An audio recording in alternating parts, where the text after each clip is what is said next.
All right, let's go ahead and get underway here. If I could go ahead and have the, I'm pretty sure I know the MVPs out there, but if all you MVP friends can raise your hand for me in the console.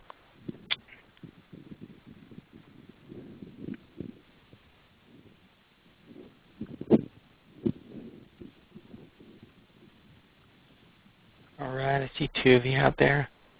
I know we had some more that planned on joining, so hopefully they'll be able to make it. All right. All right, so today... Sorry. Can I ask a question? Yeah. This is my first time joining, and I'm only joining on the phone. Do I need to also be online? No, no. The phone is should be good. So. Perfect. Thank you. Yeah, absolutely. All right. So, welcome everyone to MVP Office Hours. If you've joined in the past, it's obvious that I'm not Josh Hoskins, but I'm taking over for Josh as he's taking a new role with Apereo over in England. So he's in New York today. I think he's going to try to join us, but he'll be heading to England today, actually. So, this is just if this is your first time, I just want to kind of give a quick overview. It's a forum for admins and devs to ask questions to Salesforce MVPs. So we're going to focus the first half hour here on admins. And then the last half hour on devs, and we'll be flexible with that. I mean, if we don't have any questions, we'll move on. But for those of you who just joined, if I'm trying to see if there's any other MVPs in there. If you're an MVP that just joined, go ahead and raise your hand for me. Just a couple ground rules real quick. Obviously, we're doing this just over the phone. So if you're not speaking, just go ahead and mute your line. We're going to have all lines open. And then the way we kind of run this is just there's a little raise your hand. You should be able to raise your hand within the meeting. So I guess the answer to whoever asked that last question, you will want to join the web portion so you can raise your hand. So you should have that registration link there to join. Or you can just chime in if that's easier for you. But if we don't have any questions, we'll start to just pick people out. And if you're observing, that's fine. We're cool with that. So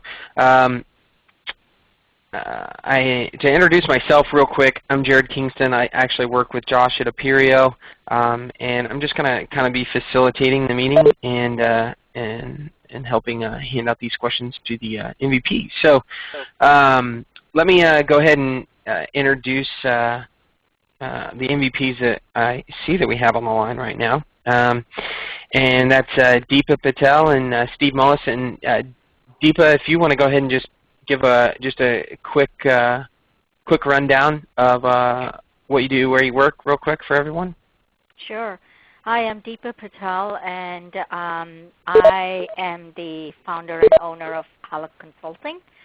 I've been a consultant for 10 years. I've been doing Salesforce work for almost over 5 years. I'm obviously a Salesforce MVP. I'm also a co-leader for the Silicon Valley User Group, and I was at a concert last night, so I'm like literally tired, but I'm going to be here and help you. I went to see Depeche Mode, and oh my God, they were so awesome.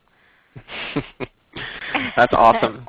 Awesome. Thank you. Thank you. All right, Steve, you're up.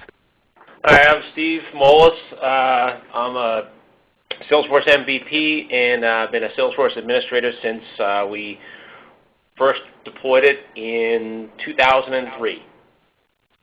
Awesome. Awesome. Thanks. Thanks for that. So let's go ahead and kick off with the questions. We actually already have a question in the chat, and that's the other thing I forgot to mention. You can raise your hand. You can also drop them in the chat as well. So Brendan here has got a question, and his question is, what are some good resources for creating service orders? And Brendan, I don't know if you want to expand upon that a little bit, or if that covers it. Certainly. In our specific case, we sell a software program, and we have very, very complex service orders where we have to do them in Excel, and there's a ton of different formulas that go around it. And I've talked with Conga previously, hoping that they would have a way of making service orders easier, and especially in Salesforce. So I was wondering if you guys had any specific ideas on like third-party apps or different ways of making SOs within Salesforce that would make things a lot easier, especially when there's a ton of formulas going in.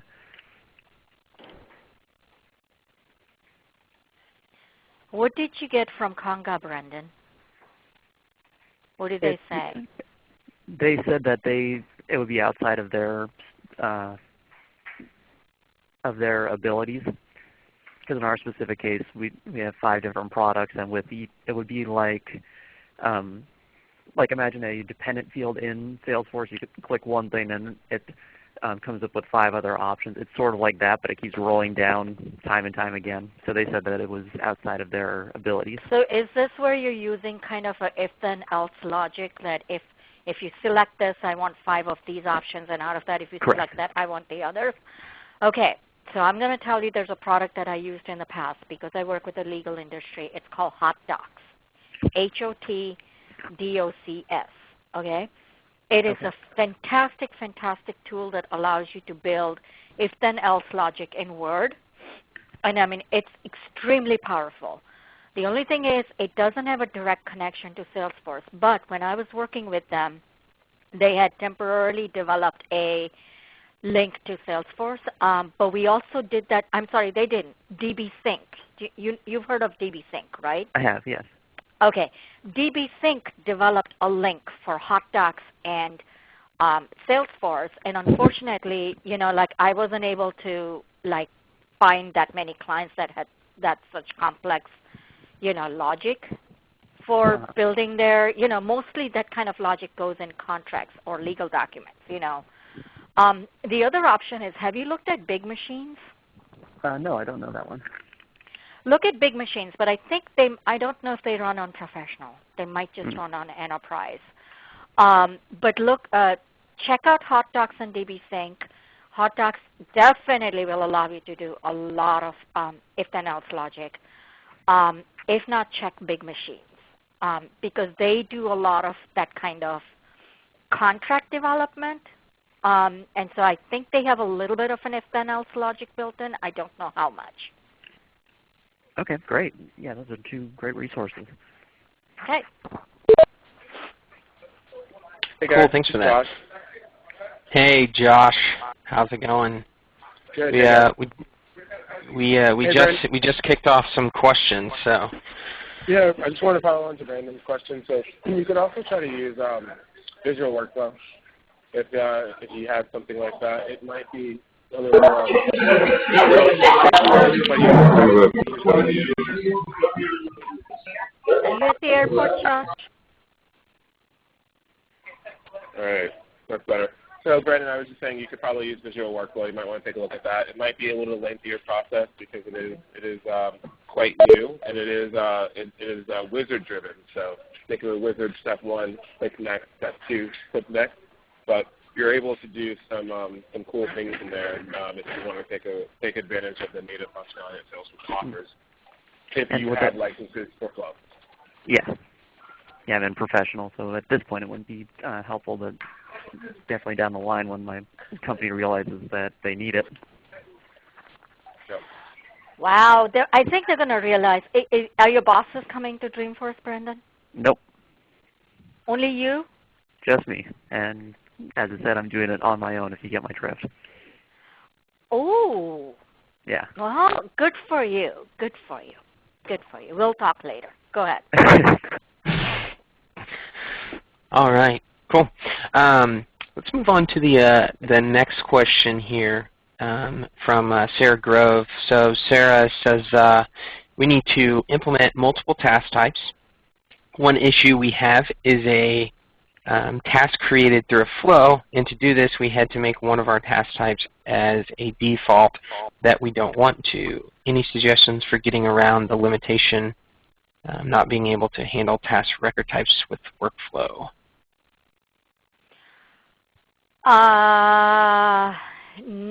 no, but as I think I ran into that too. What I can't remember, I need to look at this again. And Joshua, tell me if you are aware of this. There's a type field in the task record. And there is, but it's horrible.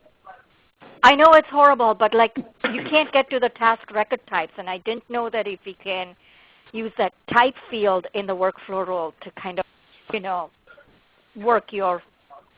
kick off your workflow rule or something. Yeah. So, let me just say, it's not horrible. It's just anytime that we want to use task types, normally task types are joined between events and tasks. And you'll get the task type on one object, but you won't get it on the other. I think you'll get it on the task as the custom type. Yeah, you get it on a task, but not on the event. I think so. Exactly. Yeah, I always create a custom type field. With a custom type field, you should have a little more flexibility with that. Yeah. Okay. I think that's what we did. I think we created a completely different custom type field with one default value and then use that. But even then, what I found is the one that I couldn't access at all was a subject field, and then we had to write a trigger because of that. Like the subject field, you cannot get to it. You cannot do anything to it with a workflow rule. Yep, that's accurate. Yep. Okay, thanks. Mm-hmm.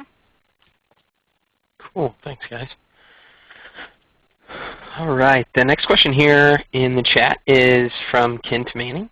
And Kent's question is, in Flow Designer, is there a way to create dynamic choice that works off the record type of the object? Oh.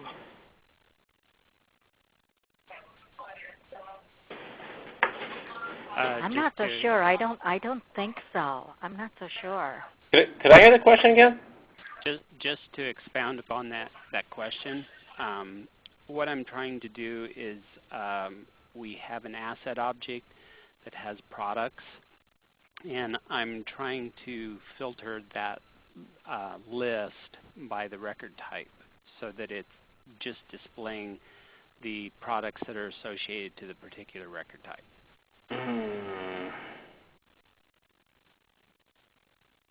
Yeah, I don't. I've never seen that. I haven't seen that either.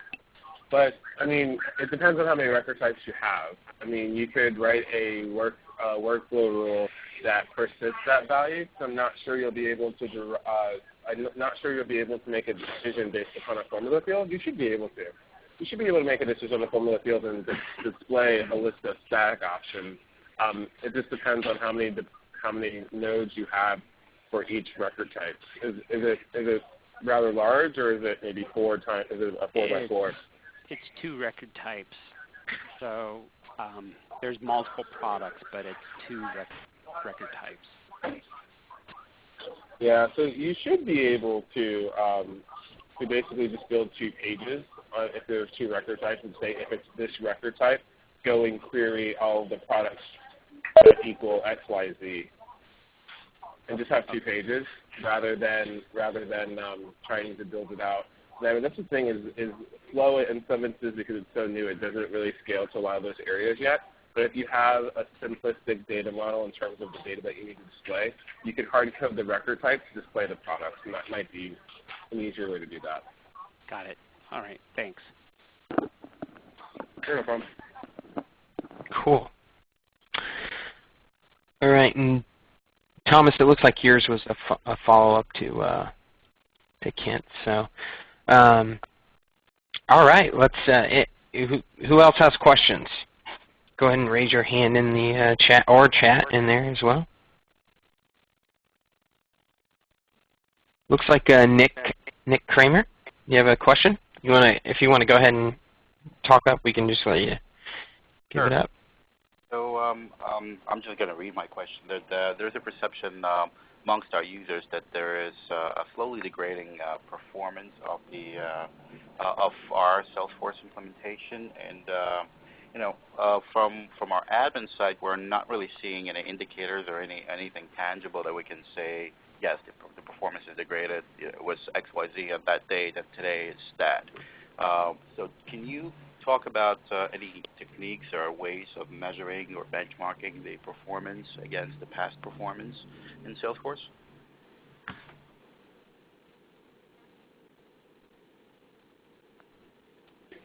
I'll let Steve and Geeta take that one. That one's easy. I'm sorry? I was going to throw that one to you guys. I'll go ahead and speak up. So for the performance, the best way to check out performance on Salesforce.com is to go to trust.salesforce.com. Yeah. Yeah, that's not showing anything.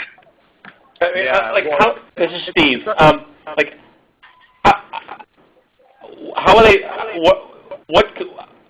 What are they using to describe performance? Are they talking about like the pages are taking longer to refresh in the screen, or a report is taking longer to run?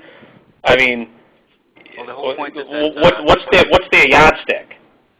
The whole point is that there is nothing scientific. It's really the perception of the end users that is being communicated at this point, and we want to turn it into a scientific, something more tangible than a hearsay. Yeah.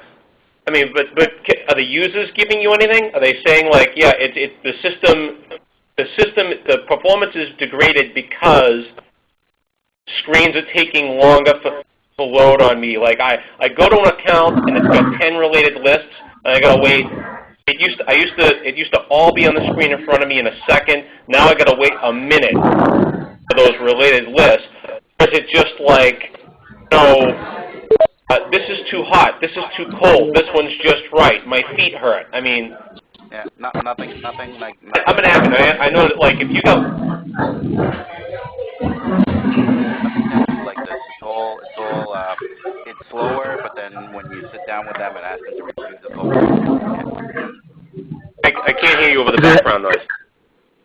Is it happening during reporting? it's happening all over the place. In their opinion, it's really related to overall performance of the application, not one specific feature. I mean, there's a couple of things you can do. You can enable separate loading of related lists, and there are things you can do to optimize, to optimize your reports to run quicker, especially if you have large data sets. But in general, yeah, I don't, you can diagnose the latency of your own internet connection. That might be a factor. I was just about to say that the internet connection plays a huge factor. Plus, if you go into the user interface, there's a checkbox that says load related lists like separately. So what it does is it renders the immediate page, and then it loads the related lists as you're scrolling down the page, so it doesn't feel like things are holding back. Do you have that checkbox checked? Yes, Deepa, we implemented that checkbox already. Okay. So now, what kind of internet connection do you guys have in your office? It's a World Financial Service, so the center. So the internet connection is very fast here. Yeah, I mean, I would say, is it how big is your user pool? About 500 plus users. 500. Are these complaints widespread, or are they isolated to like one or two groups? Widespread. What? Widespread. Widespread. Oh man. How big is your Salesforce data? Like what percentage are you at? Do you know? Yeah, we're at about 50% of our allowable data. And are you on EE or UE? Some of the data elements are quite large. Some of the tables have about 2 or 3 million records, up to 5. Wow. Yeah, okay. that's a lot. That right in itself. You guys need. How far back does your data date? A couple of years. And you have 1 billion records just in a couple of years? Million. 2 million, 2 to 5 million records and a few tables. So there's about 10 tables that contain more than 1 million. Okay, records. what are those? Are those like files? I mean, are those like attachments? Are those tasks? No, What they're are those? they're custom objects containing mostly junction tables containing relationships between. I know exactly what you're talking about. The example I was mentioning yesterday with, or somewhere I was mentioning junction objects. I know exactly what you're talking about. That's something that financial people can't live without. I'm trying to think. Yeah, see, relationships, they'll never ever say, yeah, I have a retention policy on that, because they're like, no, we need to know. Even if the person's like not there anymore, they're like, we need to know. So, I mean, is there any way you can look at like a retention policy and weed out what's not necessary anymore? Like how far back would they want the history? Yeah, I mean, there are various techniques that we're planning on implementing to mitigate the data size. Okay. At this point, my question was more towards any techniques of benchmarking the performance of the application rather than solving it. Yeah, this is Josh. I can absolutely take that. So in terms of benchmarking the performance, that's a tactical approach, right?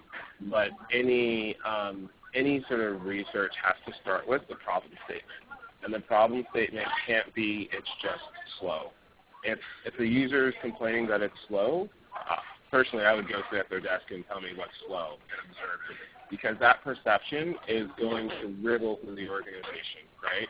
But unless you are actually sitting down with that person, they're like, oh yeah, it's not that slow. I understand it's proliferating and you may not be able to get information, but you've got to find a key business stakeholder that's going to say, hey, find out what they're really talking about, because it's very vague. I mean, Yeah. in terms of so you can also do, it could be trigger, maybe when they save a record. If they save a record in so then yeah, that could definitely relate to data buy-ins and indexing. There are opportunities that you can do in terms of indexing the junction tables if it's on save. But if it's not on save, then it's not anything to do with the performance or how fast that transaction is coming back.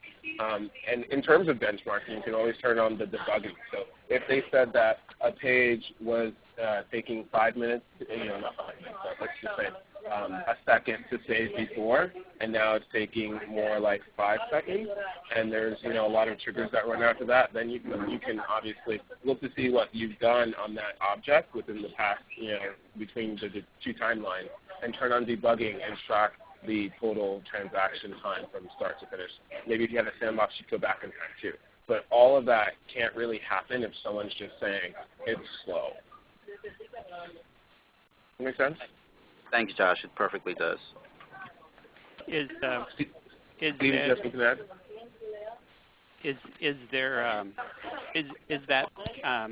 slowness noted on different browsers? Is it kind of universal, or do you all have one browser that you use? Yeah, we have a corporate standard browser, and everybody's using pretty much. And what is that? That's Internet Explorer. Ouch. Yes. Oh, what? I hear you. So, and everybody uses approximately evenly spec'd out machines. So it's not really a concern about a different browser or a different user base population. But like you said, scientifically, I am yet to see slow performance. So anytime we would come to the user and ask them to show the slow performance demonstrated, when they show it, it's not slow. Yeah, just to underscore what Josh said, I mean, unless you can sit with these people one-on-one and have them show you this, you're going to be playing like whack-a-mole. You're going to be chasing down, internet connection, the browser settings, all this stuff. And until somebody can come to you and show it to you, I'd push it back on the user. I'd be like, all right, give me an example. Give me a real-world example of this page took 5 seconds to load a month ago. It now takes 5 minutes. It kind of reminds me of an analogy. Everybody's into with the Discovery Channel and Shark Week. everybody's fascinated by sharks these days, and it's like, oh, somebody caught like a 20-pound great white shark down on this island, down in the Caribbean. It's the biggest shark that's ever been caught. Oh, somebody caught a bigger one on this other island. It's the biggest shark that's ever been caught. And there's an analogy that like these monster sharks that are getting caught, they all disappear as soon as a scientist shows up with a tape measure. These things disappear. As soon as you show up and say, "Show me," the problem resolves itself, and it's going to keep resolving itself until they make. Just going back to what Josh said, sit with them, make them show you it. This is the whole point that we're trying to achieve with this. The question that I asked is, are you aware of any tools or measures or techniques of having that ruler, or the analogy in Salesforce? At the instance level, there's as deeper in Josh and Jared said before, there's trust.salesforce.com that shows you like it shows you some statistics, but it's instance wide. It's not. It doesn't drill down to the org level. And I'm not aware of any kind of report that you can run as an admin. It would show you things like refresh rates or query, the amount of time that it takes to run a query versus the amount of time that same query took a day ago, a week ago, a month ago. So Steve, let's in terms of wrapping this up, I think that definitely there's the user, the debug logs, if you know the specific user who is having the problem, and then alternatively, there's if you go into Firefox or Chrome, there's like a debug function in both of those tools where they will actually calculate the time from the GET request to the time of completion. So with benchmarking, you have to start people identifying problems. So these people that identify the problems, you can start, having them look at how long it takes for that page to load. It could be plugged into the phone on their computer as well in terms of browser. But to do anything scientifically, on the client side, it's within the browser for the Firefox or Chrome. Have them switch back and forth, see what's faster, make a case for that. If it's inside the UI, it's trustsalesforce.com or using the debug logs to track transaction time for the different database actions. Thanks for summarizing it. Really appreciate the conversation. Cool. Thanks, guys. The next question here, Brendan had a question. Does anybody know when the specific date and time Dreamforce breakout sessions become available? I think it's probably not till it's middle of October. Middle of October, yeah. Yeah, middle of October. We don't have a specific date yet, but it's going to be middle of October. Okay. Cool. There you go. Wait, I just read somewhere that October 10th was I'm trying to remember where I saw it, but I saw October 10th listed as the agenda builder release date without a time. I think so. I saw that too, but I don't think that's official yet. Okay. Cool. So just know it's sometime in the middle of, just be on the lookout. It's sometime in the middle of October. Yeah. Okay, great. You'll probably see people, tweeting crazy about it. So I know. The moment it goes live, you'll see everything will blow up. Yeah. Just keep an eye out on the community. Next question here is by Davina, and her question is: I'm using idea themes internally and have some custom fields on the idea theme layout. I can't seem to report on any of this. I can't even create a custom report type for it. Any ideas how to report on idea themes? I don't know that, so I'm going to stay off of that. Yeah. I've never done anything with the idea themes. Yeah. I haven't done anything either. I mean, if you try to create a custom report type, do you see the ideas object there? Davina? No, I don't. Okay, Ideas so is available, but idea themes is not even there for the custom report types on the objects. Okay, if you can't see it there, then you can't. The only And I'm not even so sure if it's accessible via data loader. I'll have to look at, like, have you tried, like, you're in data loader, when you expose all the objects, do you see it there? You know, I haven't tried going that route. My goal here was to create a dashboard chart for it, so I wanted to try and do it internally first. But I haven't looked at doing the export with the data loader. Okay. While you guys are talking, I'm going to check it out and see if we can get it via the data loader. Cool. Yeah, cool. I just wanted to add one thing. So I don't claim to know everything. Can you tell us a little bit about what idea themes are and what they allow you to do? Was that question directed towards me? Yeah. Yes. Yeah. Okay. Well, it's part of the ideas object, and you can activate it. It's extended functionality that allow you to present ideas based off of a specific theme. So you can ask your community to offer up ideas based off of a specific theme that you've chosen.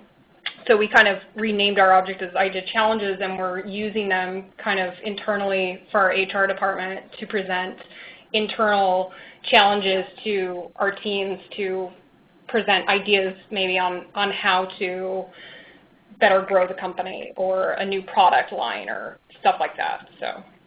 Okay, so the only two objects you can get through the data loader is idea itself and idea comment. Yeah, no, not the two objects I need. All right. Very interesting. Have you considered doing a private chatter group? And although it's not, I don't think it's going to give you a dashboard, but it's going to be a lot more visible. But it's just another thought. I've really never used Ideas, and I don't have a single client who's used it either. Okay. But the solution doesn't stop there. I would urge you to create an idea. I'm looking at the idea theme article right now inside Salesforce, and it says create an idea or post anything else that you'd like to see. So I would definitely submit an idea. That's the first start on helping other folks, including yourself, solve this problem down the road. Okay, and the other thing is, see if you can post a question on the community, like, and see if somebody can, like, because there's so many people now from Salesforce there, like Samantha is so helpful. So if you can post a question on some community, and maybe somebody will come back to you with something that Josh and I don't know about. Yeah, I posted it there. I got the try using the data loader answer, but that's pretty much all the feedback I've gotten on the Q&A community. So. Okay. Oh, cool. Can you post the link to that question inside the MVP office hours group? And we'll see if we can mention some other folks to get the question answered.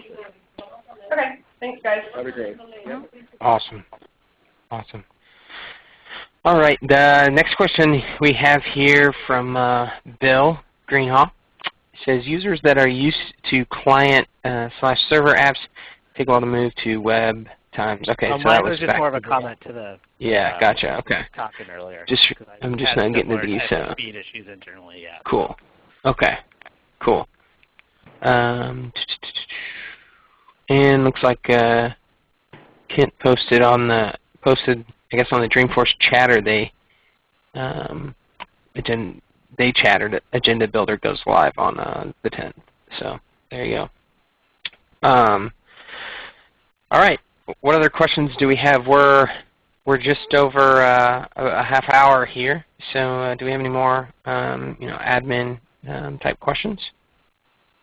I have one question. My name is Tina. I am new to Salesforce. We are actually going to go live at the end of November.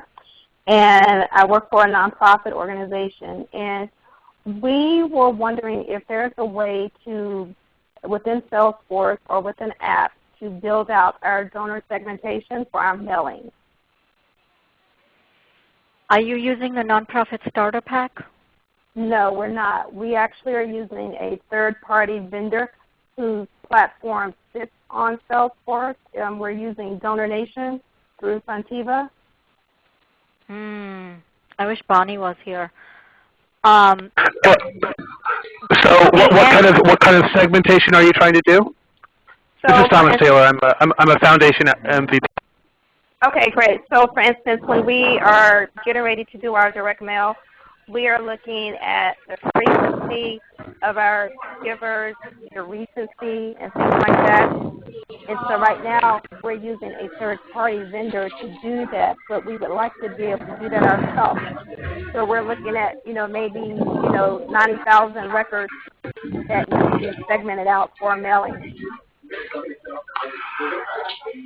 So, without knowing the specifics of the solution that you're talking about, I would say that segmentation should absolutely be possible. Okay. So, so you would want to basically, build reports that have, that use your donation data. But I don't know if you're using a custom object. It really depends on your data setup in order to give you a specific solution. But yes, that segmentation, I would say that in general, that segmentation should absolutely be possible.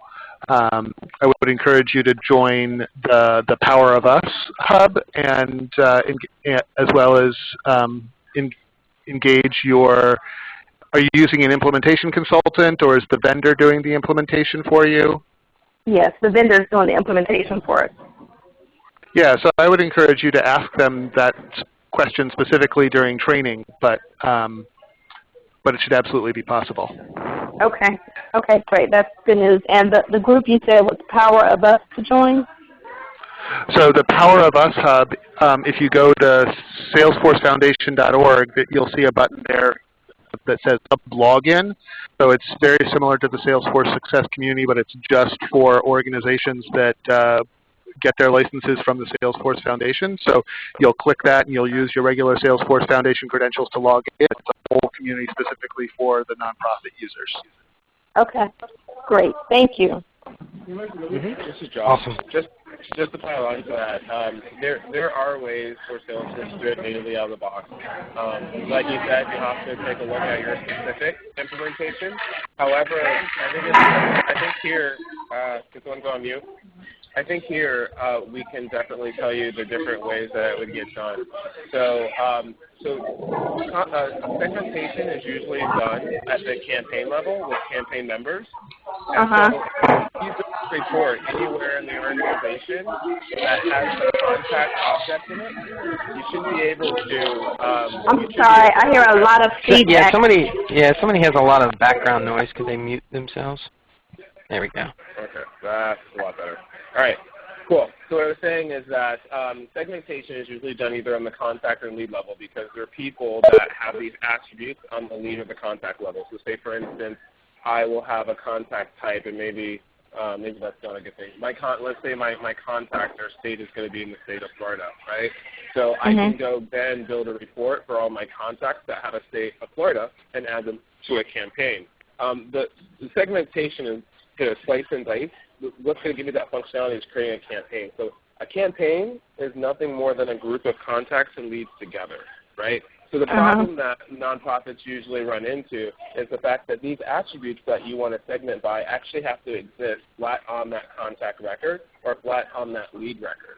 And most of them do. I know with the nonprofit starter pack, they roll up the values between the custom objects so that you have the total year donation and things like that directly on the contact. So, so those attributes are available. But if you have an attribute on the contact level, you're most absolutely to begin segmenting today, because all you need to do is create a campaign and then create a report that pulls those contacts that you want to segment by. And when you do a contact report, when you run the report, there'll be an Add to Campaign button, and you can click on the Add to Campaign button, and all those contacts that you have in that report will get added to the campaign. So that's how you do it at the very simplest level. But again, you may not have any. You'll have accounting contact details depending if your accounts are households or whatnot. There's another layer to it, which is the opportunity, which is maybe the donation for a nonprofit. But on that opportunity record, it depends on the contact role. So on a certain opportunity or donation, you can have multiple contacts. And so when you do an opportunity report, it will actually add all of the contacts that are associated to that opportunity to the campaign. So that's the way, that's how you would start to segment based on transactions. Okay, great, great. Thank you. As opposed to high-level attributes. Okay, perfect. Thank you. No problem. Thanks for joining. Cool, cool. Awesome. What other questions we have? You raise your hand or speak up. Davina, you posted a different question online. Yeah, I saw that. Are you still on? No. Yeah, hi. Are you talking about my answers question? Yeah, you said you wanted to report on chatter answers? Is that the one I posted in the group? Yeah, that's what you posted in the MVP office hours. Oh, jeez. Pregnant brain. Sorry. I'll get the right question to you. That's the question that I originally thought I posted about ideas, but I posted a new one about ideas, so I'll give you the link to that. Sorry. No worries. It's Friday. Friday everywhere. I know. I'm surprised I'm talking. I'm still surprised I'm talking. All right, what other questions do we have? Anybody else have any questions? Raise your hand. We've had a lot of good questions. Anybody have any? If there's not any more admin level questions, I will open it up to anybody who has maybe some more developer style questions.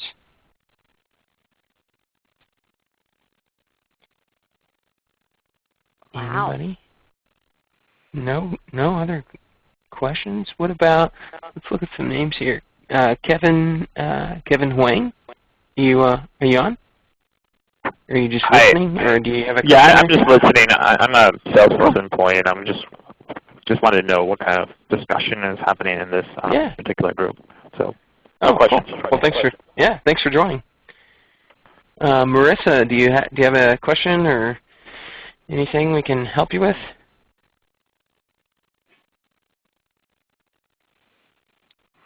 No, Marissa. What about Shonda?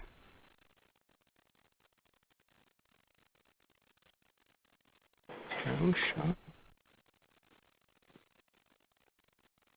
Susan, are you still out there? Any question or just listening? I think a lot of people are just listening. Yeah, cool. Well, it's great. Well, if we don't have any more questions or anything, we'll give some people time back in their day. I've got a question. Okay. I'm trying to create a report that will show the number of contacts that are in an account.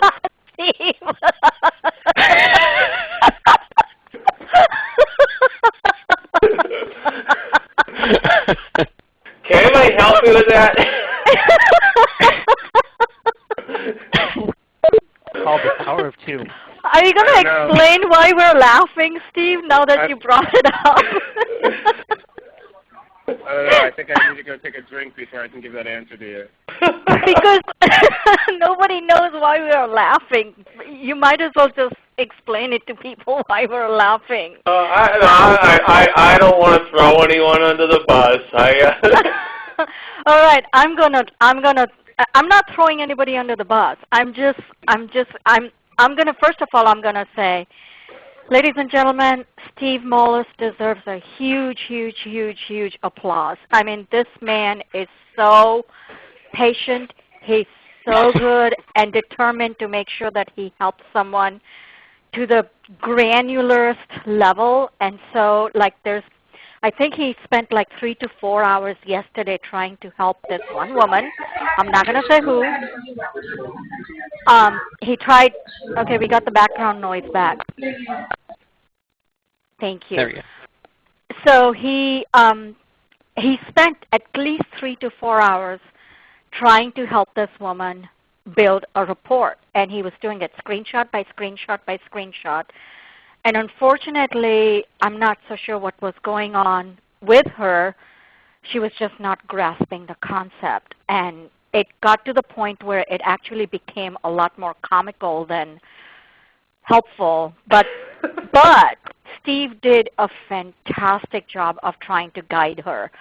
And so now it's kind of gotten to the point where we're all just laughing because it's like, what does it take to help someone, and what does it take for someone to really interpret what the person is trying to help you with is saying, you know? And unfortunately, as good as technology is, and as good as the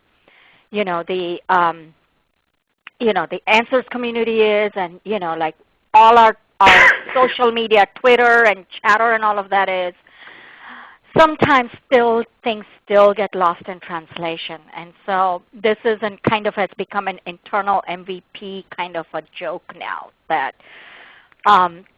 Steve is an absolute angel, and God, he has so much patience. I told him yesterday, I said, I don't think I have the patience that you do. I would have blown up at that person a long time ago. Call the beer. Well, hey, Call the beer. But before anybody goes and builds a chapel or a shrine in my name, I will say that the things that I was thinking, and or there were even things that I wrote but did not hit submit, it probably would have got me suspended from the Answers community.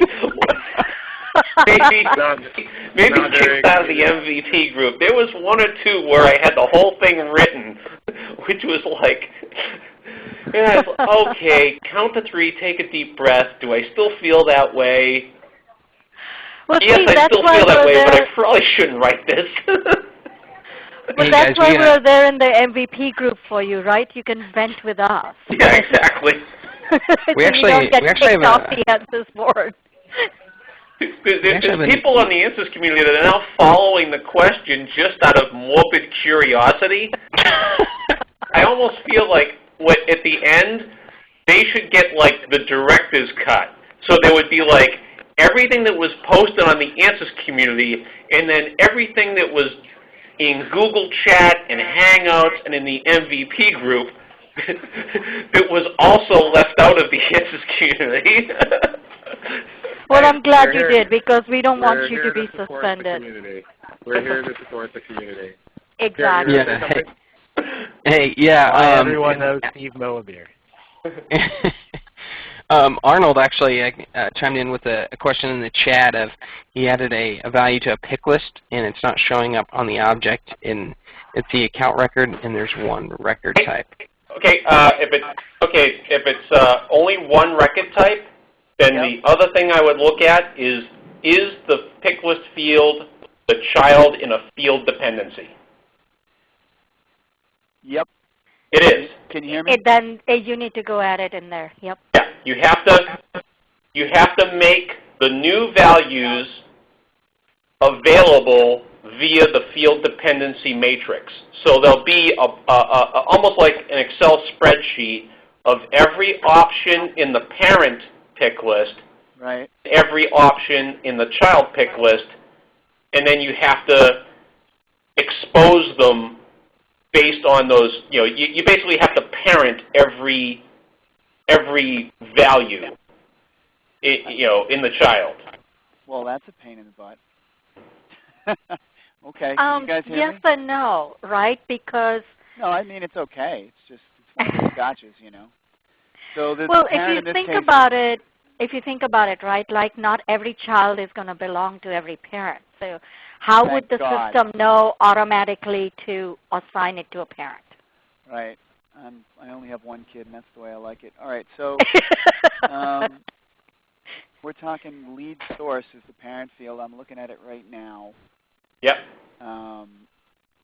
So I just want to now, because I knew there was some stupid thing in there. No, I mean, and as far as the UI goes, as an admin, you can select multiple at once. You can almost do, almost like I don't know if the control key works, but you can select, you can mass select them.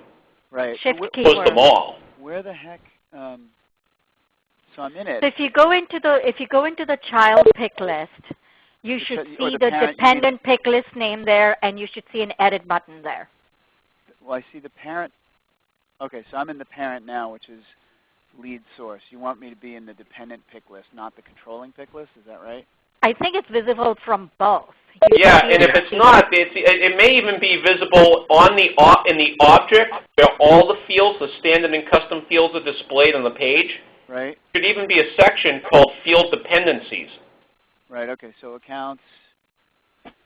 Hey. Steve, I don't know that the standard objects have a section for field dependencies. Yeah. Right. Don't quote me on that. I know that's on my custom object. Right. Yeah, no, I don't think it shows up in the... Yeah, I'm just trying to get to that wonderful page so I can do it, you know. Yeah, hold on. Let me go into my dev org. Because it is. On a standard object in the custom, I'm on the lead object in my dev org right now. Yeah. And in my lead custom fields and relationships, it has new map lead fields and then field dependencies. So it is on a standard object. There's a field dependencies button. And that will bring up a list of all the field dependencies that you have on that object, and from there you can pick the field dependency that you want to change. It's going to turn into another long drama where you're going to want to kill me. But actually, what we're talking about is account record, and on the account record, I have a field that's lead source. Yep. That's the controlling field. Yep. So I get that somewhere in this interface there's a place where I can pick all the children for each of those choices. Yeah. I'd love to get there. So where I'm starting off is I've got the account record open, and I'm looking at a lead source field and a corporate partner field. Now I can go in and I can look at view fields. Yeah. So if I view fields, I get a list of standard and custom fields. Yeah. And so the parent field is the parent field and the dependency is lead source, which is a custom field on this. Yep. And I've also the dependency from that parent is corporate partner. Yep. So I'm wondering where to go into the corporate partner. Click on the corporate partner. I mean, from the screen that you are on, where you see all the standard fields at the top of the page and all the custom fields at the bottom of the page. Yeah. There should be a button that says Field Dependencies right on it. You're so right. There it is. Okay, click on that. Got it. Okay. Now click on.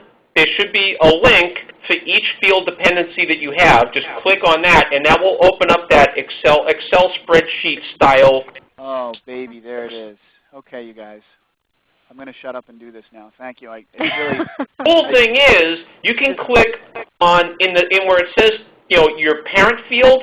Yep. You can click on any one of them, and then you just select as many of the values that you want to make available when that value is picked. So you can just take the easy route and just say expose them all.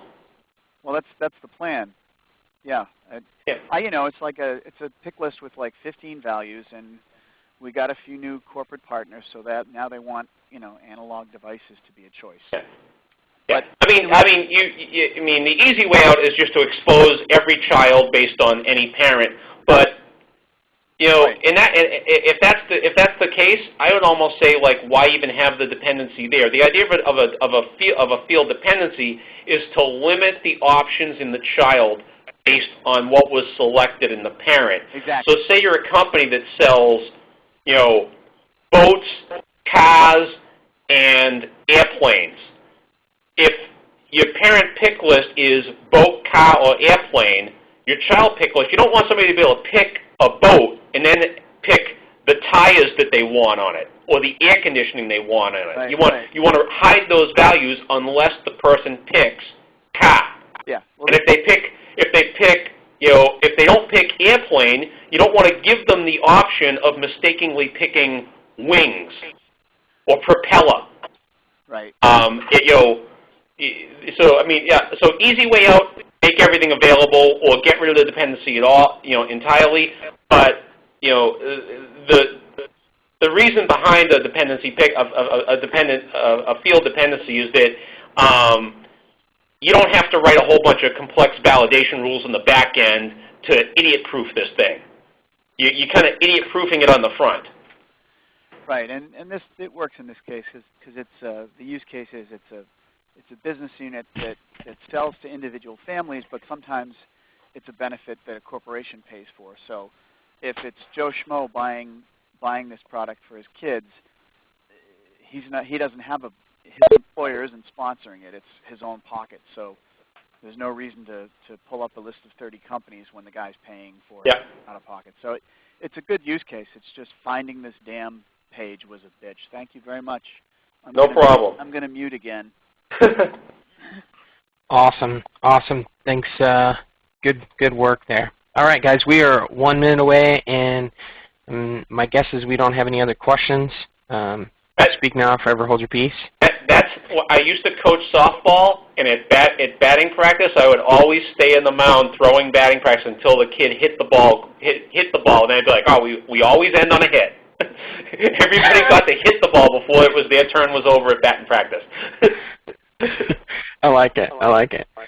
Awesome. Cool. Well, thanks for everyone joining today. I'll be posting the recording here after a while to the MVP community group, so check it out there, and we will be meeting again 2 weeks from today. MVP office hours? Yep, MVP office hours. It will be out there. Okay. You said MVP group, so. Oh, yeah, sorry. Yeah, I'll be posting it to the MVP office hours group, and I'll tweet it out and all that good stuff. All right. Thank you, everybody. Thanks, everyone. Have a great weekend. Bye. Thanks, everyone. Thank you, everyone. Thank you. Please stand by.